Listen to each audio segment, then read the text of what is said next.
नमस्कार, मैं डॉक्टर रजनीश कुमार आप सभी का एक बार फिर से हार्दिक स्वागत करता हूं। प्रिय विद्यार्थियों, हिंदी साहित्य का इतिहास आचार्य रामचंद्र शुक्ल के इतिहास ग्रंथ के आधार पर हम लगातार प्रैक्टिस सेट कर रहे हैं और हम पहुंच चुके हैं टेस्ट नंबर 29 के ऊपर, जिसके अंतर्गत हम रीति ग्रंथकार कवियों की श्रृंखला में 7वें नंबर के पार्ट पर चर्चा करेंगे और उम्मीद करेंगे कि आखिर तक आप सभी प्रश्नों को देखेंगे और उसके हिसाब से अपना मूल्यांकन करेंगे। तो चलते हैं हम सीधे प्रश्नों पर बातचीत करते हैं। पहला प्रश्न आप देख रहे हैं, यानी कि श्रृंखला का 76वां प्रश्न, दलेल प्रकाश किसका ग्रंथ है? ऑप्शन दिया गया रतन कवि, भान कवि, थान कवि, बेनी। 4 ऑप्शन दिए गए हैं और हमें बतलाना है दलेल प्रकाश किसका ग्रंथ है। ध्यान रखना है कि दलाल प्रकाश नहीं है बल्कि दलेल प्रकाश है। तो ये रचना आपके लिए नई हो सकती है और कभी भी नए हो सकते हैं। सही जवाब हो गया इसका ऑप्शन सी है, थान कवि नाम से लिखने वाले हैं दलेल प्रकाश। इसका प्रकाशन हुआ संवत 1848 ईस्वी में। ठीक है, तो बस ध्यान में रखना है आपको। अगला प्रश्न है जो कि थोड़ा सा उससे बेहतर है, भड़ौआ संग्रह किसका है? ऑप्शन दिया गया रतन कवि, भान कवि, थान कवि, Beni. Option same to same है, लेकिन इसका उत्तर यहाँ पर अलग हो सकता है। बस हमारा उद्देश्य है कि आप सभी भड़ौआ संग्रह से परिचित हो जाए कि आखिरकार हिंदी साहित्य खासतौर से रीतिकाल में किसने लिखा हुआ है। तो इसका जो यहाँ पर सही जवाब है ऑप्शन डी है, बेनी बंदी जन करके कवि हैं, उन्होंने लिखा है भड़ौआ संग्रह। खासतौर से आप देखते हैं कि जो भड़ौआ संग्रह है ये हास्य रस से रिलेटेड है। इसमें एक तरीके से हंसाने वाली बात ही कही जाती रही होगी और कई बार हम अपने फ्रेंड सर्किल में भी देखते हैं तो लोग बोलते हैं कि क्या भड़ौओं वाली बात कर रहे हो। तो ये एक तरीके से आप देखेंगे कि इसको बहुत सकारात्मक तो नहीं लिया जाता है, लेकिन बेनी बंदीजन जिन्होंने जो कवि थे उन्होंने भड़ौआ संग्रह लिखा हुआ है। बस इसको आपको ध्यान में रखना है। अगला प्रश्न है, टिकैत प्रकाश किसका ग्रंथ है? ऑप्शन दिया गया रतन कवि, भान कवि, थान कवि, बेनी। टिकैत प्रकाश, वैसे आपने किसानों के नेताओं के बारे में सुना होगा टाइटल के रूप में टिकैत, लेकिन यहाँ पर टिकैत प्रकाश नाम से आपको बतलाना है कि किसका ग्रंथ है। सही जवाब है ऑप्शन डी, बेनी बंदीजन नाम के जो कवि हैं उन्होंने भड़ौआ संग्रह भी लिखा और साथ में टिकैत प्रकाश भी लिखा है। अगला प्रश्न है, बेनी बंदीजन की रचना नहीं है। टिकैत प्रकाश, रस विलास, सत्योपाख्यान, नवरस तरंग। तो यहाँ पर हमें बतलाना है कि बेनी बंदीजन की रचना नहीं है। कौन सी ऐसी रचना जो कि इनके द्वारा लिखी गई नहीं है? तो आप देख रहे हैं यहाँ पर जो सही जवाब है पहुंच रहे होंगे आप। सही जवाब है ऑप्शन डी, नवरस तरंग नाम से जो रचना है वो बेनी बंदीजन की नहीं है। बाकी ऊपर की तीनों रचनाएं आगामी परीक्षाओं के दृष्टिकोण से जरूर ध्यान में रखिए।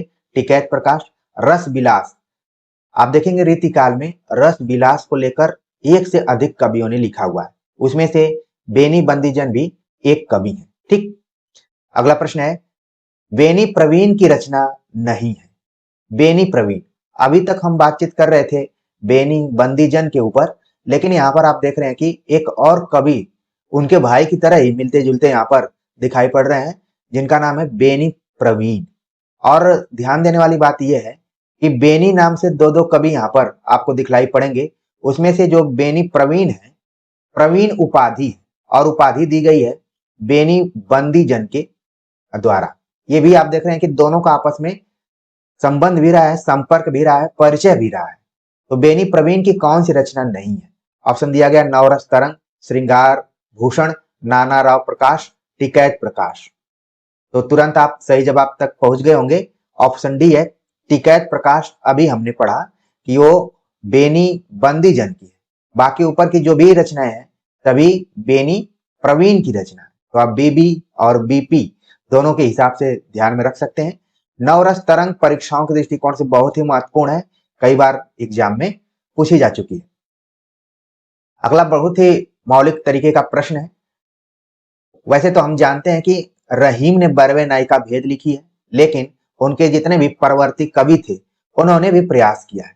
तो प्रश्न उसी पर आधारित है। रहीम की नकल पर आधारित 12वें नायिका भेद किसने लिखी थी? ऑप्शन दिया गया यशोदानंद, करण कवि, पद्माकर, गुरदीन पांडे। तो विकल्पों में आप देख रहे हैं जितने भी नाम हैं पद्माकर को छोड़कर आप लगभग सभी कवियों से अभी परिचित हो रहे होंगे या फिर पहली बार नाम सुन रहे होंगे। तो रहीम की नकल पर 12वें नायिका भेद लिखने का प्रयास किया था यशोदानंद ने। और आपको एक और तथ्य ध्यान में आना चाहिए।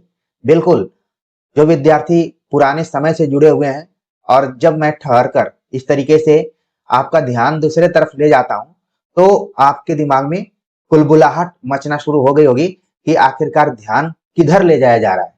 12वें नायिका भेद को आधार बनाते हुए एक बहुत ही फेमस कवि ने रचना की हुई है। आप लोगों के लिए होमवर्क है कि वो कौन कवि है जो रहीम का बहुत अच्छा दोस्त भी था और आपस में ये लोग मिलते जुलते भी थे और रहीम से प्रभावित होकर उन्होंने भी एक प्रयास किया है। कवि का नाम मैं बतला दे रहा हूं, तुलसीदास है। और तुलसीदास की खास विशेषता ये है कि ये अपने समकालीन कवियों से प्रभावित होते हुए कुछ रचनाएं लिखना चाहते थे। जैसे इन्होंने सूरदास से प्रभावित होकर एक रचना लिखी, ठीक है, कि मैं क्यों राम को ही लिखूं, कृष्ण के बारे में भी लिख सकता हूं। और 12वें पर आधारित भी इन्होंने एक रचना लिखी हुई है। तो संकेत तो मैंने लगभग 90% आप लोगों को दे दिया है। जरूर आप कमेंट कर कर बतलाएंगे। सही जवाब हो गया था रहीम की नकल पर रीतिकाल में 12वें नायिका भेद लिखने का प्रयास किया था यशोदानंद, जिनके बारे में बहुत ज्यादा जानकारी नहीं है, फिर भी यह तथ्य परीक्षाओं में पूछा जा सकता है। अगला प्रश्न है कि केशव दास की कवि प्रिया के आधार पर बाग मनोहर ग्रंथ किसने लिखा है? आप देखेंगे कि कई रचनाएं जो कि एक दूसरे को प्रभावित की हैं, उसमें से कवि प्रिया भी है। अब आपके दिमाग में जरूर आ रहा होगा कि कवि प्रिया किस प्रकार का ग्रंथ है। बहुत सारे विद्यार्थी कमेंट करते हैं कि सर हम तथ्यों को याद कर रहे हैं, याद करते करते बेहोश हो जा रहे हैं, लेकिन याद नहीं हो पा रहा है, कैसे याद करें, क्या करें? ऐसे ही याद करना है। कोई भी तथ्य किसी को जन्मजात याद नहीं होते हैं, बल्कि कोरिलेट करके आप जैसे ही तथ्य आ रहा है उस तथ्य को देखते हुए अपने दिमाग में गूगल की तरह उसको रीड करना शुरू कर दीजिए कि कवि प्रिया किसकी रचना है, कब प्रकाशित हुई थी, किस प्रकार का ये ग्रंथ है, क्यों लिखा गया और आगे के कवियों को कैसे प्रभावित किया। ये सारी चीजें अपने दिमाग में आप रखेंगे। केशवदास की कवि प्रिया के आधार पर बाग मनोहर नाम का ग्रंथ किसने लिखा? ऑप्शन दिया गया यशोदानंद, करण कवि, पद्माकर, गुरदीन पांडे। तो इसका जो यहाँ पर सही जवाब है ऑप्शन डी है। गुरदीन पांडे नाम के एक कवि हैं जिन्होंने कवि प्रिया के आधार पर बाग मनोहर नाम का ग्रंथ लिखा। तो इस प्रश्न को आप दो तरीके से देख सकते हैं। एक तो आप देख सकते हैं कि बाग मनोहर किसका ग्रंथ है, वो गुरदीन पांडे का है, और क्यों लिखा गया, किसके आधार पर लिखा गया है, तो कवि प्रिया के आधार पर लिखा गया है। अगला प्रश्न है विद्युल्लास ग्रंथ किसका है? विद्युल्लास ग्रंथ किसका है? ऑप्शन दिया गया करण कवि, पद्माकर, गुरदीन पांडे, ब्रह्मदत्त। तो आप देखेंगे कि जगत विलास, जगत विनोद, इस तरीके से रचनाएं लिखी गई हैं। विद्युल्लास नाम का ग्रंथ किसने लिखा है? सही जवाब हो गया ऑप्शन डी, ब्रह्मदत्त नाम से एक कवि हैं जिन्होंने विद्युल्लास नाम से ग्रंथ लिखा हुआ है। ऐसे ग्रंथों को इसलिए ध्यान में रखना है कि मान लीजिए पॉपुलर प्रश्न तो आप जानते ही हैं, उसके उत्तरों को भी जानते हैं, लेकिन जो पॉपुलर नहीं है कई बार वही घातक हो जाते हैं और आपको ध्यान में रखना पड़ता है। तो विद्युल्लास ग्रंथ आप जरूर ध्यान में रखेंगे कि ब्रह्मदत्त द्वारा लिखा गया है। अगला प्रश्न है कि रीतिकाल के कवियों में सहृदय समाज इन्हें बहुत श्रेष्ठ स्थान देता आया है, ऐसा सर्वप्रिय कवि इस काल के भीतर बिहारी को छोड़ दूसरा नहीं हुआ। आचार्य रामचंद्र शुक्ल का यह कथन किस कवि के संदर्भ में है? बहुत ही इंपॉर्टेंट ये कथन है। आमतौर पर विद्यार्थी कथनों को लेकर भी टिप्पणी करते हैं, कमेंट करते हैं कि कैसे याद करें। तो इसी तरीके से आपको याद करना है कि यह किसका कथन है कि रीतिकाल के कवियों में सहृदय समाज इन्हें बहुत श्रेष्ठ स्थान देता आया है, ऐसा सर्वप्रिय कवि इस काल के भीतर बिहारी को छोड़ दूसरा नहीं हुआ। जहां पर सहृदय की बात की जाए तो आपके दिमाग में तुरंत आना चाहिए कि आचार्य रामचंद्र शुक्ल का कथन होगा।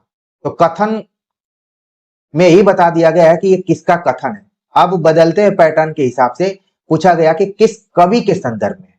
ऑप्शन दिया गया बिहारी, भूषण, पद्माकर भट्ट, घनानंद।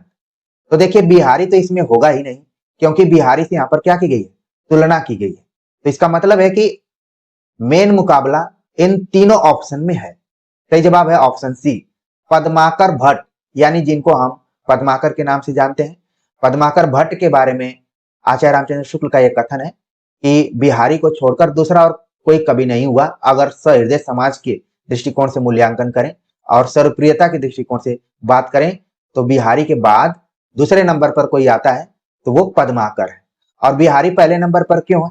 इन्होंने बिहारी सतसई नाम से जो रचना लिखी वो बहुआयामी, बहुत विषयों को उसमें समावेशित किया गया। हर एंगल से बिहारी ने लिखा है, चाहे रस हो, अलंकार हो, छंद हो, नीति हो, ठीक है, यहाँ तक कि लोक की जो चेतना है उसको भी केंद्र में रखा गया।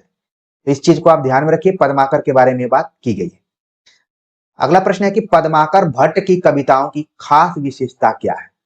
अभी हमने इसके ऊपर के क्वेश्चन में देखा कि सर्वप्रियता की बात की गई। आप जानते हैं कि हर व्यक्ति की सर्वप्रियता अलग अलग ढंग की होती है, उसकी अलग अलग कला के हिसाब से अब वो पॉपुलर होता है, लोगों के बीच में जीवंत रहता है। तो पद्माकर भट्ट की कविताओं की खास विशेषता क्या थी? क्या थी कि सहृदय समाज उसको अपनाया हुआ था। ऑप्शन दिया गया, आचार्यत्व के कारण, रमणीयता के कारण, प्रकृति चित्रण के कारण, उक्ति वैचित्र्य के कारण। किस हिसाब से खास विशेषता रही है? तो आप जानते हैं कि जो भी आचार्यत्व का गुण धारण करता है बहुत कम पॉपुलर होता है, उसका एक छोटा समाज होता है जो उसको समझ पाता है। तो आचार्यत्व की दृष्टि से नहीं, प्रकृति चित्रण भी नहीं, उक्ति वैचित्र के लिए भी नहीं। पद्माकर की सर्वप्रियता का कारण अगर कोई है तो वो है रमणीयता।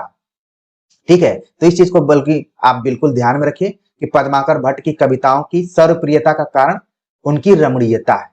उनको पढ़ने के बाद जो आनंद आता है, रुचि उत्पन्न होती है, वो खास बनाती है पद्माकर को। इसको जरूर आप ध्यान में रखिए। और इसी बहाने आप काव्य शास्त्र में जाइए, एक आचार्य ने रमणीयता को ही काव्य का प्रमुख लक्षण माना हुआ है। आपके दिमाग में उस आचार्य का नाम आ गया होगा, मुझे बताने की जरूरत नहीं है। अगला प्रश्न है, जिस प्रकार ये अपनी परंपरा के परमोत्कृष्ट कवि हैं, उसी प्रकार प्रसिद्धि में अंतिम भी। देश में जैसा इनका नाम गूंजा वैसा फिर आगे चलकर किसी और कवि का नहीं। आचार्य रामचंद्र शुक्ल का यह कथन किस कवि के संदर्भ में है? आप देख रहे हैं कि इस प्रश्न के बहाने आपका दो प्रश्न तैयार हो रहा है। एक तो आप अपने दिमाग में कथन को रख रहे हैं, और ये कथन किसका है? आचार्य रामचंद्र शुक्ल का है कि जिस प्रकार ये अपनी परंपरा के परमोत्कृष्ट कवि हैं, उसी प्रकार प्रसिद्धि में अंतिम भी। बहुत बड़ी बात कही जा रही है कि एक तो परंपरा का निर्वहन करते हुए उसमें उत्कृष्ट कवि के रूप में, उत्कृष्ट ही नहीं बल्कि परमोत्कृष्ट, इसमें एक संधि है। आप लोग व्याकरण की भी तैयारी कर रहे हैं तो जरूर ध्यान में रखें कि इसमें कौन सी संधि हो सकती है। तो परमोत्कृष्ट कवि के तौर पर जाने जाते हैं और प्रसिद्धि के रूप में भी अंतिम कवि है। इसलिए कई बार सवाल पूछा जाता है कि रीतिकाल का अंतिम कवि किसे माना जाता है, या फिर रीतिकाल का अंतिम आचार्य किसको माना जाता है। इस तरीके से सवाल पूछा जाता है। तो जब भी अंतिम कवि की बात आएगी तो अभी हम उसका उत्तर बताएंगे कि कौन हो सकता है। लेकिन इस कथन को जरूर ध्यान में रखिए कि दोनों मामले में क्या है, अंतिम है। देश में जैसा इनका नाम गूंजा वैसा फिर आगे चलकर किसी और कवि का नहीं हुआ। यानी कि जो प्रसिद्धि फला कवि को मिली, अब वो कौन है? ऑप्शन में पढ़ देता हूं, बिहारी, भूषण, पद्माकर भट्ट, घनानंद। तो जो ऑप्शन में नाम दिए गए वो नाम आम नहीं है बल्कि टक्कर देने वाले हैं। फिर भी इसका जो सही जवाब है यहाँ पर ऑप्शन सी है। पद्माकर भट्ट के बारे में आचार्य रामचंद्र शुक्ल का यह कथन है कि वो अपने परंपरा के उत्कृष्ट कवि हैं और प्रसिद्ध भी हैं, और इन दोनों के मामले में ये अंतिम। इसके बाद के जितने भी कवि आए वो लल्लू चप्पू ही रहे, ठीक है, वो बहुत अच्छी कविताएं नहीं लिखे। ये आचार्य रामचंद्र शुक्ल का इस तरीके से कथन है। आने के लिए तो बहुत सारे कवि आधुनिक काल में, आप जयशंकर प्रसाद, मुक्तिबोध, अज्ञेय, बहुत सारे कवि हैं, निराला, ठीक है। तो उस चीज को आपको ध्यान में रखना है। रीतिकाल के संदर्भ में पद्माकर भट्ट इसका सही जवाब है। अगला प्रश्न है कि पद्माकर भट्ट के संदर्भ में असत्य है। कौन सा ऐसा कथन है जो कि पद्माकर के बारे में सही नहीं है? ये तैलंग ब्राह्मण थे, इनके पिता मोहनलाल भट्ट थे, इन्हें कविराज शिरोमणि की पदवी मिली थी। पद्माकर जी का जन्म संवत 1810 में बांदे में हुआ। तो देखिए ऑप्शन आप तभी पकड़ पाएंगे जब आप हिंदी साहित्य का इतिहास या पद्माकर के बारे में अच्छे से जानते होंगे। ये तैलंग ब्राह्मण थे, बिल्कुल सही बात है। इनके पिताजी का नाम मोहनलाल भट्ट था। भट्ट आप देख रहे हैं कि इनकी उपाधि है, इसीलिए हम संक्षेप में पद्माकर को ही जानते हैं। इनका पूरा नाम क्या है? पद्माकर भट्ट है। तो इनके पिताजी थे मोहनलाल भट्ट, ये भी बात बिल्कुल सही है। इन्हें कविराज शिरोमणि की पदवी मिली थी, ये कथन असत्य है। प्रिय विद्यार्थियों, आप वन लाइनर किताबों में और बहुत ही पॉपुलर किताबों में आपने देखा होगा कि कविराज शिरोमणि, यहां तक कि मैंने क्वेश्चन पेपर में भी देखा है कि सवाल पूछा गया कि कविराज शिरोमणि उपाधि किसको दी गई थी, तो ऑप्शन उत्तर उसका रहता है कि पद्माकर को। लेकिन जब आप इतिहास ग्रंथ पढ़ेंगे तो उसमें मोहनलाल भट्ट भी कविताएं लिखा करते थे, वो भी अलग अलग दरबारों में जाया करते थे। तो एक राजा ने इनको कविराज शिरोमणि की उपाधि दी। तो ये उपाधि पद्माकर से रिलेटेड न होकर उनके पिताजी मोहनलाल भट्ट से जुड़ी हुई है। तो ये चीज आप जरूर ध्यान में रखिए, क्योंकि जिस तरीके से कठिन काव्य के प्रेत आचार्य रामचंद्र शुक्ल से रिलेटेड कर दिया गया है, उसी तरीके से कविराज शिरोमणि को पद्माकर से जोड़ दिया गया है। लेकिन सही तथ्य जो अभी मैं आप सभी से चर्चा कर रहा हूं वो है कविराज शिरोमणि की उपाधि मोहनलाल भट्ट को दी गई थी। अब जो सीधे साधे विद्यार्थी हैं, जो बहुत दिमाग नहीं लगाना चाहते हैं, वो परेशान हो जाएंगे। वो कहेंगे कि सर क्वेश्चन पेपर में आएगा तो हम क्या करेंगे। तो प्रिय विद्यार्थियों, क्वेश्चन पेपर और इस तरीके से पढ़ने में थोड़ा सा तो अंतर होता है। क्वेश्चन पेपर जब आप एग्जाम हॉल में जाते हैं तो वहां पर आपका ध्यान मार्क्स पे होता है कि आप अधिकतम मार्क्स कैसे लाएं। तो अगर ऑप्शन में पद्माकर दिया हुआ है तो आपको वही टिक करके आना है, क्योंकि वहां अगर आप दिमाग लगाएंगे, क्रांति करने की कोशिश करेंगे, तो हो सकता है कि आप पिछड़ जाएं। लेकिन अगर मोहनलाल भट्ट दिया हुआ है और पद्माकर दिया है तो आप मोहनलाल भट्ट को लगाकर आएंगे और उसके लिए सोर्स या फिर साक्ष्य आचार्य रामचंद्र शुक्ल का इतिहास ग्रंथ आप प्रयोग कर सकते हैं। तो चीजें आप समझ गए होंगे, क्योंकि आप जो गंभीर विद्यार्थी और बातों को समझते हैं उनके लिए तो मुझे ज्यादा दिक्कत नहीं होती है। लेकिन जो नए विद्यार्थी हैं, सीधे साधे भोले विद्यार्थी हैं, उनको लगता है कि हमने इतनी मेहनत से पॉपुलर किताबों को खरीद लिया, वन लाइनर किताबों को खरीद लिया, उस किताब में जो दिया गया है वो क्या गलत है। कई बार ये सोचने में लगता है कि जिन लोगों ने वन लाइनर किताबें लिखी है वो हमारे तरह के ही विद्यार्थी रहे, बस उन्होंने अपने नोट्स को प्रिंटेड करा दिया आप जैसे सीधे साधे विद्यार्थियों के लिए। तो हो सकता है कि उनको भी पढ़ने में कहीं गड़बड़ी हुई होगी। लेकिन जब मैं आप सभी से बात कर रहा हूं तो आपके सामने किताब भी होगी और वाक्य को कैसे कनेक्ट करना है उसको भी आपको देखना पड़ेगा। तो इसका जो सही जवाब हो रहा है ऑप्शन सी हो रहा है। और पद्माकर जी का जन्म 1810 संवत में हुआ था और बांदा में हुआ था। बांदा जो कि उत्तर प्रदेश का एक जिला है। उम्मीद करता हूं कि वो जिला काफी प्रतिभाशाली लोगों का रहा है। वहीं से जुड़े हुए थे हमारे रामचरितमानस के कवि। ठीक है, तो आपको दिमाग में आ गया और किसके लिए मैं चर्चा कर रहा हूं। तो बांदा सामान्य जगह नहीं रही है, तो इससे आप अपना कॉन्फिडेंस भी बढ़ाइए।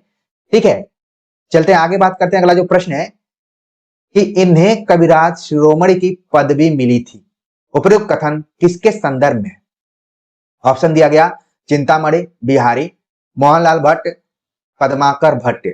तो जैसा कि अभी मैं ऊपर आप सभी से चर्चा कर रहा था कि अगर प्रश्न ऐसे ही आ जाए तो आप किसको सही मानेंगे, तो अभी सही जवाब आपका हो रहा है मोहनलाल भट्ट को कविराज शिरोमणि की उपाधि दी गई थी। ठीक, और मान लीजिए ये नहीं रहेंगे तो फिर ऑटोमेटिक आपको नंबर हासिल करने हैं तो आपको डी ऑप्शन लगाना पड़ेगा। लेकिन अगर मुझे पेपर बनाने का मौका मिले तो मैं इसी तरीके से ऑप्शन दूंगा, क्योंकि जो बच्चे वन लाइनर किताबें पढ़े हुए हैं और मूल टेक्स्ट नहीं पढ़ रहे हैं तो कम से कम उनको दिक्कत पैदा हो, और जो लगातार मूल टेक्स्ट पढ़ रहे हैं और हमारे वीडियोज पर अपनी आंखों को खराब कर रहे हैं उनको क्यों न लाभ मिले।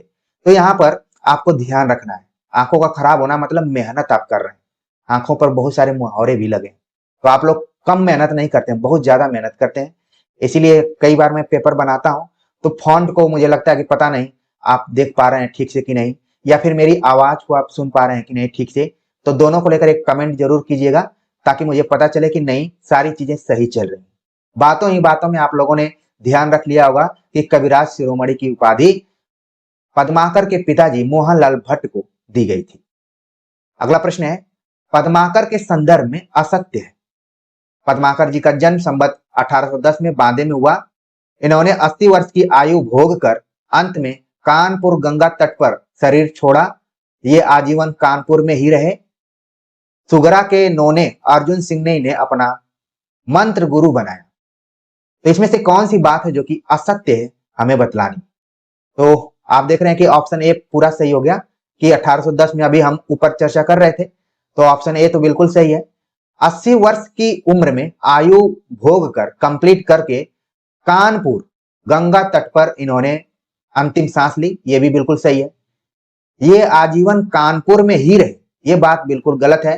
पद्माकर भट्ट इधर उधर, उनका जीवन बहुत स्थिर नहीं था, पिताजी के साथ इधर उधर भी जाते थे, कई राजाओं के दरबार में भी रहे, तो ये बात बिल्कुल गलत है। सही जवाब हो गया ऑप्शन सी।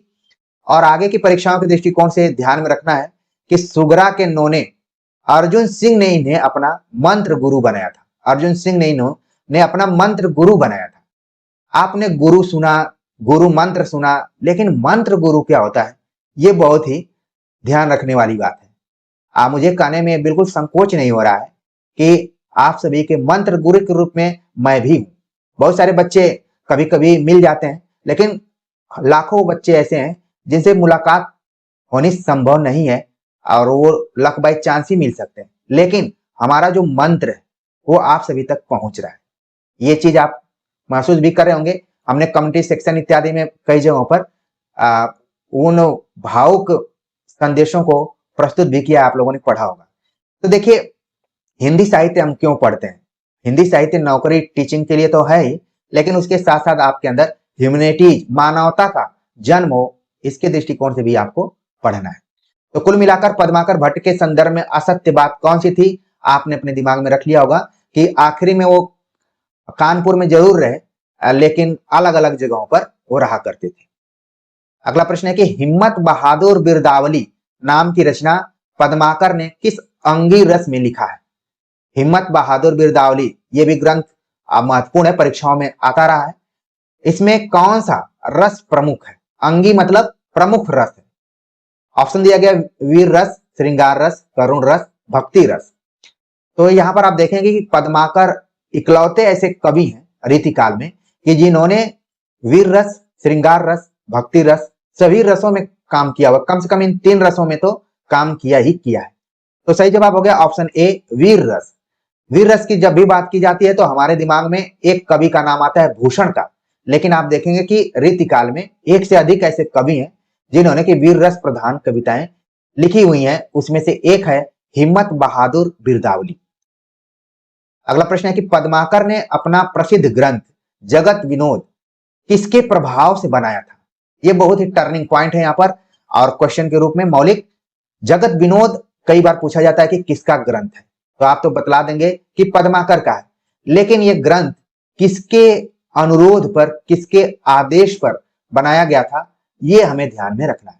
तो सही जवाब हो गया, यहाँ पर ऑप्शन पढ़ लेता हूं, हिम्मत बहादुर, प्रताप सिंह, जगत सिंह, भीम सिंह, तमाम इसमें नाम दिए गए हैं राजाओं के, और लगभग पद्माकर इन सभी के दरबारों में रहा करते थे। सही जवाब हो गया ऑप्शन सी, जगत सिंह के प्रभाव से इन्होंने अपना जगत विनोद नाम से ग्रंथ बनाया हुआ है। देखिए, जो विद्यार्थी इसको रट कर बैठे होंगे वो तो फंस जाएंगे, लेकिन जो थोड़ा बहुत इसमें संधि विच्छेद इत्यादि करना जानते होंगे, अब वो इसको थोड़ा सा तोड़ कर पता कर सकते हैं कि इसका सही जवाब क्या हो सकता है। तो सही जवाब हो गया ऑप्शन सी। तो जगत विनोद जगत सिंह के कारण हुआ, लेकिन ये किस प्रकार का ग्रंथ है ये भी आपको ध्यान में रखना है। जहां पर हमने बतलाया ऊपर की जो हिम्मत बहादुर बिरदावली है वो वीर रस में है, जगत विनोद भी रस प्रधान ग्रंथ है। हालांकि पद्मा भरण करके इन्होंने ये एक ग्रंथ लिखा हुआ है जिसमें कि अलंकार भी, ठीक है ना, आगे इस पर हम चर्चा करेंगे। अगला प्रश्न है कि पद्माकर की रचना नहीं है, पद्माकर की कौन सी रचना नहीं है? पद्मा भरण, हितोपदेश, प्रबोध पचासा, नयन पचासा। अब तक आप सभी पद्माकर से परिचित हो गए होंगे, और इनकी रचना कौन सी नहीं है? सही जवाब हो गया ऑप्शन डी, नयन पचासा नाम की जो रचना है, शायद ये मेरी फेवरेट रचनाओं में से है कि ऑप्शन में जब भी पचासा, पच्चीसी ये सब आता है तो नयन पचासा मैं जरूर कनेक्ट कर देता हूं। न जाने क्यों ऐसा लगता है कि हम और आप जैसे अपनी आंखों को मिला रहे हैं, तो ये नैन 50 हमेशा याद होनी चाहिए। आंखों का मिलना भी बहुत ही लक की बात होती है। आपने अपने जीवन में इसको महसूस किया होगा। ठीक है, कई बार नजरें झुक जाती हैं। आप अपने पूर्व प्रेम परिचय को देखिए, तो अगर अच्छा रहता है तो आंखों में आंख डालकर बात करते हैं, नहीं रहता है तो फिर नजरें झुका के चले जाते हैं। आंखें काफी कुछ कहती हैं, तो ये चीज आप जरूर समझिए।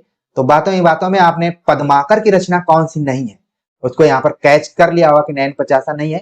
बाकी ऊपर की तीनों रचनाओं को आप जरूर ध्यान रखिए, इंपॉर्टेंट है, सीधे सीधे भी पूछी जाती रहेगी। अगला प्रश्न है कि गणगौर मेले का वर्णन किसने किया था? गणगौर, वैसे तो मेले आप लोगों के एरिया में भी अलग अलग होते रहे होंगे, लेकिन एक मेला है जिसका नाम है गणगौर। मेले का वर्णन किसने किया था? ऑप्शन दिया गया चिंतामणि, बिहारी, मोहनलाल भट्ट, पद्माकर भट्ट। सही जवाब है ऑप्शन डी, पद्माकर भट्ट ने गणगौर मेले का वर्णन किया है।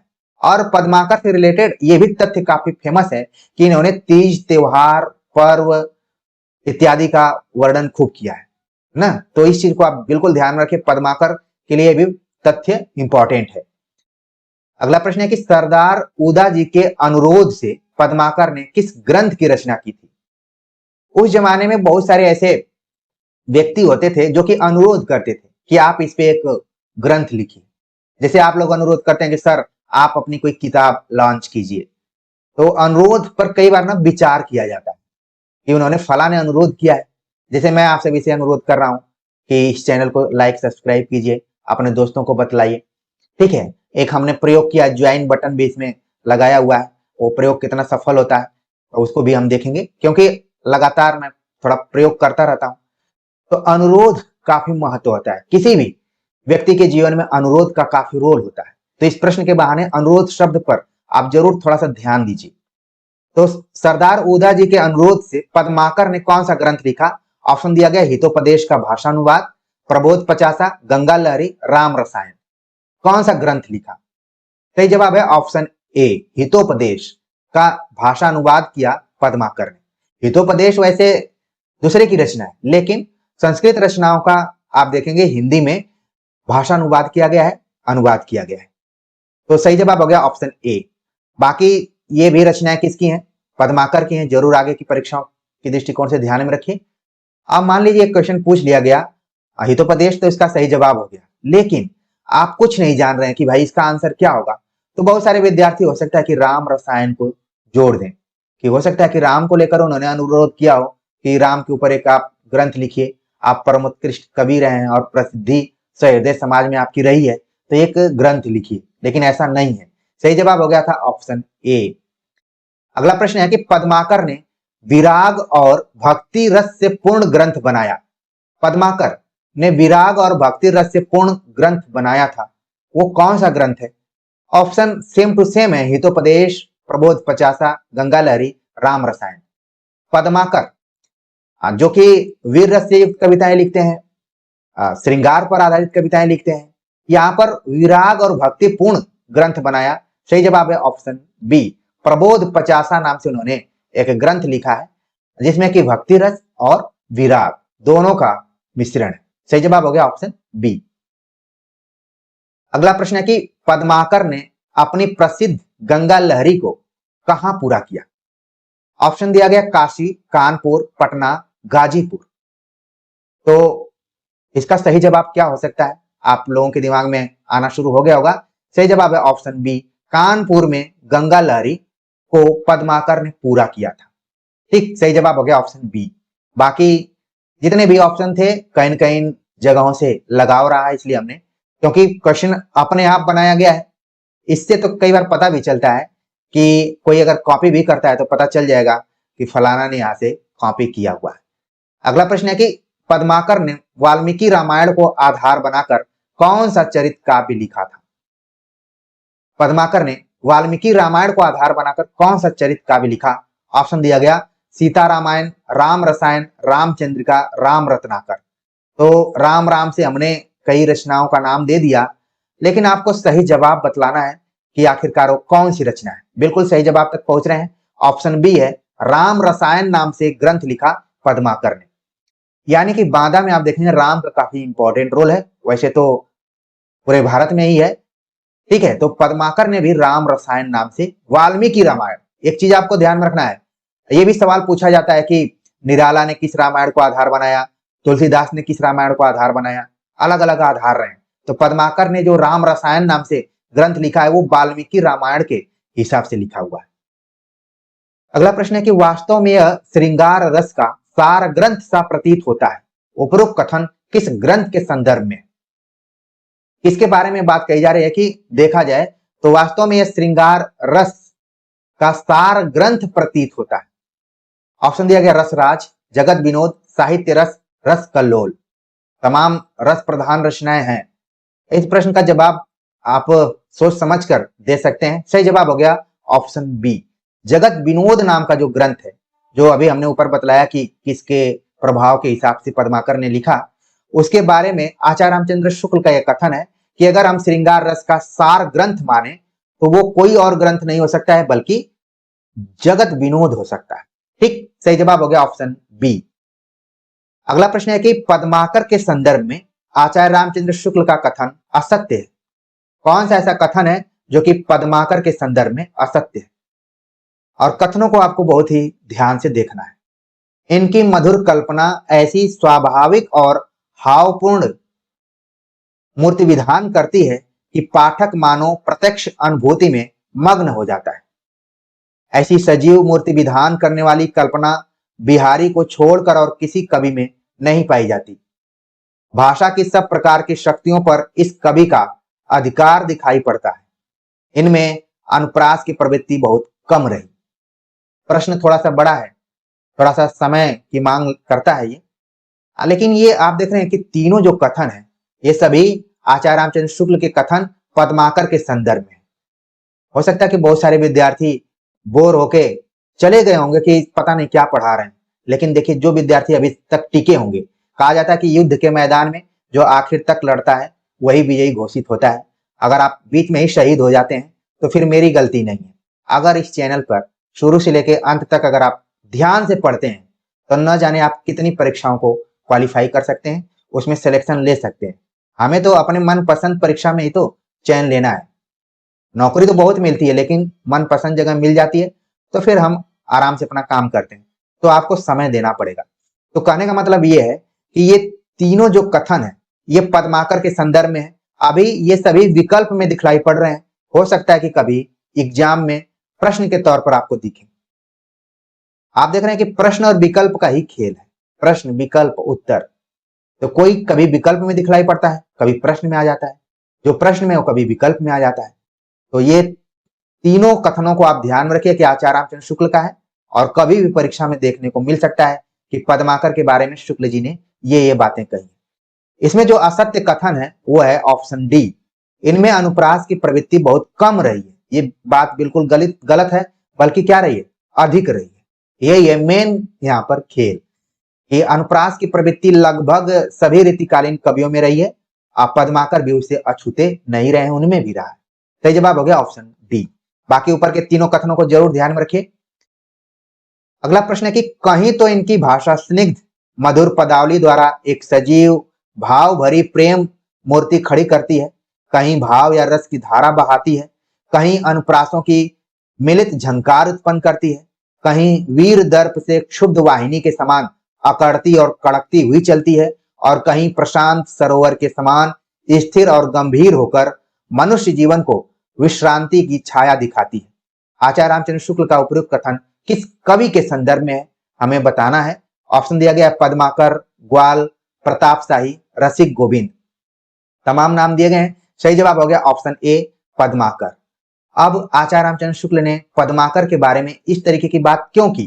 क्योंकि आप जानते हैं कि रीतिकालीन कवियों में पद्माकर एक ऐसे कवि हैं जिन्होंने कि रस के विभिन्न आयामों को अपनाया हुआ है। कहीं पर वो भक्ति रस का प्रयोग करते हैं, कहीं पर वीर रस का प्रयोग करते हैं, कहीं पर श्रृंगार। तो अगर किसी कवि में ये अगर प्रतिभा है कि तीनों महत्वपूर्ण रसों को समावेशित कर ले तो उसकी भाषा शैली इसी टाइप की हो सकती है। आचार्य रामचंद्र शुक्ल ने बहुत ही बेहतरीन तरीके से पद्माकर का मूल्यांकन करते हुए इन पंक्तियों का प्रयोग किया हुआ है। तो प्रिय विद्यार्थियों, हमने कुछ महत्वपूर्ण प्रश्नों पर आप सभी से चर्चा की। प्रश्नों की संख्या पर मत जाइए कि इतने प्रश्न हैं, बहुत सारे विद्यार्थी भूखे प्रवृत्ति के होते हैं जो कि 125 क्वेश्चन को करना चाहते हैं, वो भी सही है, समय के अनुसार मैं लेकर आऊंगा। लेकिन यहाँ पर सिर्फ जो 25 क्वेश्चन है उनको अगर आप आत्मसात कर लेते हैं, उनको आप पचा लेते हैं, तो न जाने कितना आप प्रैक्टिस सेट अच्छे से कर सकते हैं, बहुत सारे प्रैक्टिस सेट को कर सकते हैं। तो आज के प्रैक्टिस सेट के बारे में आप सभी के कमेंट का मुझे इंतजार रहेगा। मिलते हैं एक नए टॉपिक के साथ, तब तक के लिए नमस्कार।